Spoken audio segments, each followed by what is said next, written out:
आसाम आयेन आफादनिफ्राय जि मोनसे नेशनेल माने प्रजेक्ट माने जोंहा बायदिसिना माखासे मा होनो प्रग्रामनि आन्दाराव खालामबाय थादोंना आसामाव बेफोरखौ जोङो दा नायदिंगासिनो दङ।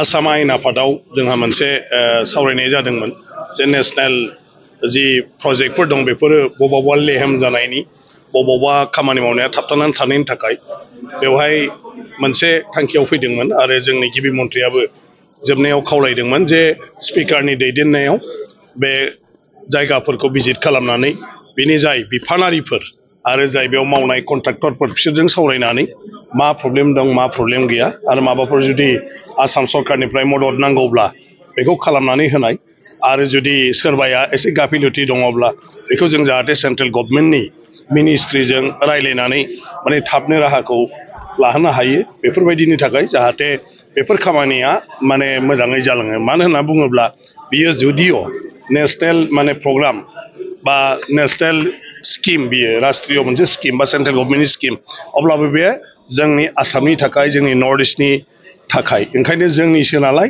जोंहा बेखौ थाब जानांगौ। बे हिसाबै दा जोंहा बङाइगावआव मोनसे माल्टि मडेल लजिस्टिक पार्क होननाय मोनसे बेवहाय गिदिरथार मोनसे माने मा होनो पार्किं जायगा खालामनाय जादों जेराव गासैबो माल्टि फेसिलिटि दं आरोखि।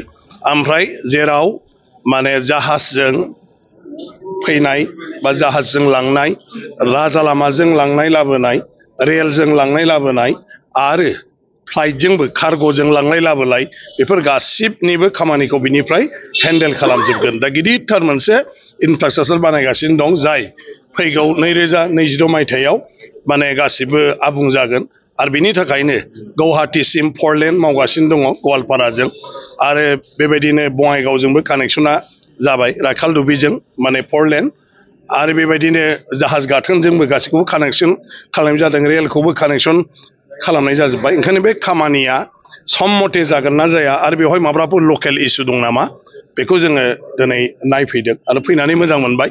प्रग्रेसा बिराद मोजां आरो सम बायदिनो फोजोबनो हागोन होनदों। नाथाय बेवहाय जोंहा मोनसे गोनांथार खामानि दं जायगानि थाखाय जोंनि जायगानि मानसिफ्रा दाबो मोनथियाखै जे बेवहाय मा खाबु जोंनि लाइमोनफोरनि थाखाय फैगोन। जों बेवहाय गोदान बेफार बानिज्य खालामनो हायो ट्रेन्सपर्टेसननिबो जों खामानि मावनो हायो बेवहाय हटेल बिजनेसनिफ्राय आरम्भ खालामनानै बिनि गासिबो जेफोर माने वेर हाउसफोर बेफोरनिबो बिजनेसा जाजोबगोन आरो बेफ्राव एन्टारप्रेनारशिप हिसाबैबो माखासे माबाफोरखौ बेवहाय मावनायनि गासिबो स्कपा दंजोबो बिराद गिदिर माने मा होनो भारतनि गेजेरावनो बेबो मोनसे माने माबायाव थानाय मा होनो स्टेन्डार्डआव थानाय जागोन। अलरेडि जाहाज गाथोनफ्राबो कमप्लिट जाबाय जाहाज गाथोना बे आरोखि बेखौ जोङो नायफैदों।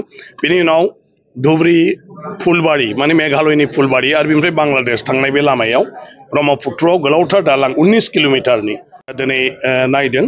बेवहाय बांलादेशजों कानेक्सन आरो लोगोसे भुटानजोंबो बेयो कानेक्सन जागोन आरो गासिबो जोंनि बे खाथिनि हादोरफोरजों बेफार बानिज्य आरो थांलाय फैलाय बे राहाया माने बे जानाय लोगो लोगो आबुं महर मोनगोन। गासै फ्राय 4,000 कौटि थाखानि बियो प्रजेक्ट 4,000 माने कौटि थाखानि प्रजेक्ट आरोखि। दा प्रग्रेसा बिराद मोजां। दिनै बिथांमोना जोंनो खोथा होदों जे फैगौ माने 2027 मायथाइनि गेजेराव बियो कमप्लिट जाजोबगोन आरो सम मथेनो बिसोर खालामनो हागोन आरो लकेल इसु जेबो गैया होनदों। खालि गेजेर गेजेर गावसोरखौ बिदिनो माबाफोर सुबुरुन थायोब्ला होयोब्ला जों मोजां मोनगोन होनदों। जों दिनै थांनायावबो बिथांमोना जोबोद गोसोआव थुलुंगा मोनदों। माने खामानि मावग्रा गासै इन्जिनियार टिमफ्रानो बिराद गोजोननाय मोनदों दिनै गासै MLA फोरखौ माने लोगो मोननानै आरोखि। दा ओंखायनो बे आरो जों दा क'क्राझाराव गाबोननिफ्राय चिरां आरो क'क्राझाराव नायगोन भुटान कानेक्टेड रड उल्था पानिनि जिथु लामा बेयो गोबाव सम जोबोद माने गाज्रि जानानै दं। दा माने सेंसन हमदों नाथाय सम मथे बे लामाफोरखौ जाहाथे मावो डिपार्टमेन्टआ। बेनिफ्राय जोंहा भुटाननि जिथु दा गेलेमफुनि कानेक्टेड लामा जोंनि माने रुनिकाटा बा दाउस्रि बेनि जि लामा बे देवस्रिनि जोबोद गाज्रि जों बयबो मोनथिगौ।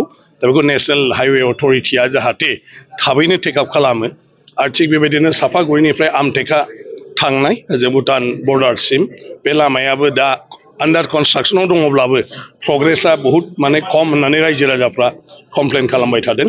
बेखौ गाबोनहाय गासिबखौबो नायनानै डिपार्टमेन्टफोरखौ लानानै गाबोन सावरायनाय जागोन जाहाथे बे खामानिफ्रा रायजो राजानि सुबिदा बायदियै थाबैनो जायो आरो जुदि आसाम सरकारनिफ्राय माबाफोर बेवहाय जुदि मदद नांगौब्ला बेखौ एसेम्ब्लिनिफ्राय जोङो माने मानव गेदेर चिफ मिनिस्टार बिथांनिसिम जोङो जनायगोन माने रिकमेन्ड खालामगोन आरो बे मथे डिपार्टमेन्टआ बेखौ बेबस्था लागोन बेनिफ्राय आरो मोनसेबाव जे आसाम बिधान सभानि बाजेट सेसना एबार क'क्राझाराव जागोन सानसेनि थाखाय आरो बेखौबो जों गाबोन आसाम बिधान सभायाव जास्ट माखासे जोंनि नांगौ माने बुस्थुफ्रा मा मा थागोन जों बेखौबो रायलायलांगोन ओमफ्राय मा मा जोंनो नांगौ बिनि अनगाबो माने दिनै आसामनि जिथु एसेम्ब्लि टिम फैदों बेजों आरो बड'लेण्डनि जोंनि जिथु एसेम्ब्लि आरो बिनि जि माने खुंथायारि बेजों मोनसे इन्टारेक्सन जागोन जे बिनि खुंथायनि माबाफ्रा माबायदि आरो मा मा हाबाफारि लानानै खामानि मावबाय थादों बेफोरखौ ओरैनो मोनसे इन्टारेक्सन गाबोन